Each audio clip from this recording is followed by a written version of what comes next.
बनाए रखेगा। इसी के साथ अगली महत्वपूर्ण खबर का रुख कर लेते हैं, जहां आपको बता दें कि इजरायली सेना ने सोमवार को गजा पट्टी पर जबरदस्त हवाई हमले किए, जिसमें 300 से ज्यादा लोगों की मौत हो गई और साथ ही सैकड़ों लोग घायल हो गए। जनवरी में युद्ध विराम प्रभावी होने के बाद गजा पर इजराइल का यह सबसे बड़ा हवाई हमला है। रमजान के दौरान हमले को उस समय अंजाम दिया गया जब लोग सुबह सहरी की तैयारी कर रहे थे। और साथ ही आपको यह भी बता दें कि इजरायली सेना के पिछले 24 घंटों के दौरान हमलों में हमास में प्रधानमंत्री की हैसियत रखने वाला एसासदीन अब्दुल्ला अल दलिस भी मारा गया। वो गजा पट्टी में हमास का पूरा शासन संभालता था। और इन हमलों के साथ ही प्रधानमंत्री बेंजामिन नेतन्याहू ने सीधे तौर पर चेतावनी संदेश भी दिया, जिसमें कहा कि गजा पर हवाई हमले सिर्फ शुरुआत है और युद्ध विराम के लिए सभी वार्ताएं युद्ध के दौरान ही होंगी। बहरहाल हमले के चलते युद्ध विराम पूरी तरह से अब खत्म होने की स्थिति में है। करेंगे बात अपने संवाददाता से, उससे पहले आपको बताते हैं कि कैसे गजा में हो रही है भारी तबाही। तो गजा में भारी तबाही की तस्वीर देखने को मिल रही है, जहां युद्ध की शुरुआत के बाद गजा का सबसे घातक दिन देखने को मिला है। रमजान के महीने के दौरान इजराइल की तरफ से ये सबसे बड़ा हमला अभी तक का अगर हम देखें तो ये किया गया है युद्ध विराम के बाद में अभी तक का सबसे बड़ा हमला, जहां मंगलवार सुबह इजराइल ने बम बरसाए थे।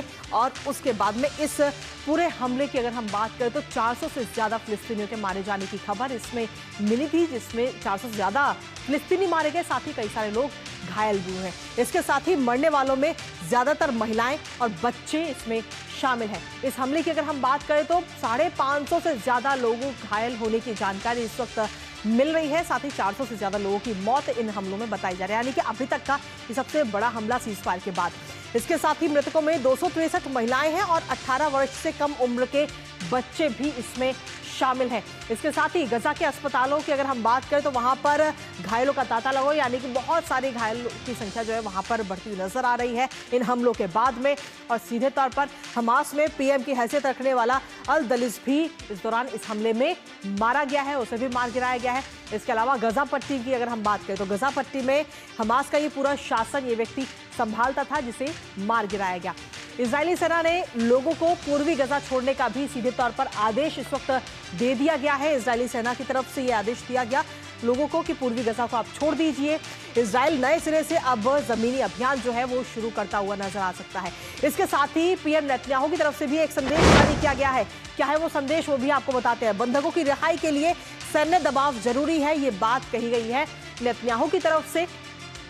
और इसके साथ ही गजा पर एयर स्ट्राइक सिर्फ शुरुआत है, ये बात कही गई है, यानी कि जो एयर स्ट्राइक की गई है ये अभी सिर्फ शुरुआत है, आगे और भी चीजें देखने को मिल सकती है। एक तरह से चेतावनी के तौर पर भी इसे देखा जा रहा है। युद्ध के दौरान ही होंगी युद्ध विराम के लिए सभी वार्ताएं, ये बात कही गई है नेतन्याहू की तरफ से। साथ ही कहा गया कि लक्ष्यों को हासिल करने तक इजराइल जो है वो लगातार आगे बढ़ता रहेगा जब तक उसे उसके लक्ष्य नहीं मिल जाएंगे। और लक्ष्य में हमास का सफाया और बंधकों की रिहाई शामिल है, यानी कि जब तक हमास का सफाया नहीं हो जाता और बंधकों की रिहाई नहीं हो जाती तब तक ये हमले जारी रहेंगे। और लक्ष्य को हासिल करने के लिए इजराइल लगातार तैयार है। इजराइल की तरफ से इजराइल को कोई नहीं रोक सकता, ये बात नेतन्याहू की तरफ से कही गई।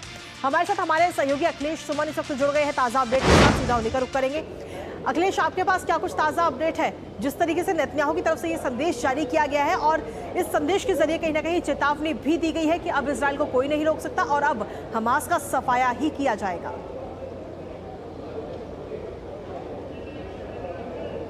देखिए, जो इजराइल का ये जो हमला हुआ है कल रात में वहाँ के समय के अनुसार 2 बजे शुरू हुआ था और जो पूरी योजना बनी वो योजना अमेरिका के साथ मिल के बनी है। उन्होंने America Israel public affairs committee एक है, उस पब्लिक अफेयर्स कमेटी को भी उन्होंने ब्रीफ किया था इसके पहले और उसके बाद ये किया गया है। तो आप समझ सकती है कि अभी जो डोनाल्ड ट्रंप ने ये बात कही थी, घोषणा की थी कि अगर जो जितने बंधक हैं उनको रिहा नहीं किया जाएगा तो हेल विल ब्रेक, तो उसके मतलब ये है कि अभी अमेरिका और इजराइल मिलकर इस बात पे पूरी तरह रणनीति में है कि सहमत है कि जब बंधक या तो बिना शर्त बंधक को रिहा कीजिए, जो भी लेन देन की प्रक्रिया थी रिहा करने की बात थी उसको जल्दी से ख़त्म करें और उसके बाद ही सारी चीज़ें होगी। नहीं तो ये मामला जैसा कि नेतन्याहू ने कहा है कि अभी तक चलेगा। कम से कम 7 दिनों का समय दिया गया है इजराइल की तरफ से कि कम से कम 7 दिनों तक चलेगा। अभी ये सिर्फ शुरुआत है।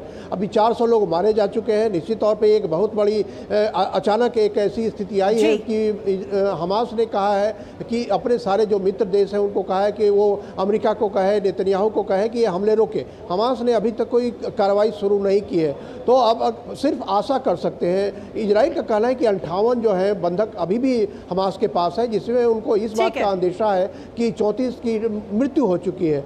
अब इस बात को लेकर इजराइल में भी परेशानियां हो गई है कि अगर इस तरह से हमले एक बार फिर शुरू हो गए तो फिर बंधकों का रिहा होना मुश्किल हो जाएगा। तो एक तरीके से फिर ये मामला जो है spiral violence after violence, violence after violence की तरह चला जा रहा है। वो हमास को तुरंत कुछ समझौते के अंदर जाना होगा, नहीं तो ये हमला जो इजराइल की तरफ से ये लगातार जारी रहेगा। जी चलिए, बहुत बहुत शुक्रिया तमाम जानकारी और अपडेट्स हमारे साथ साझा करने के लिए अखिलेश।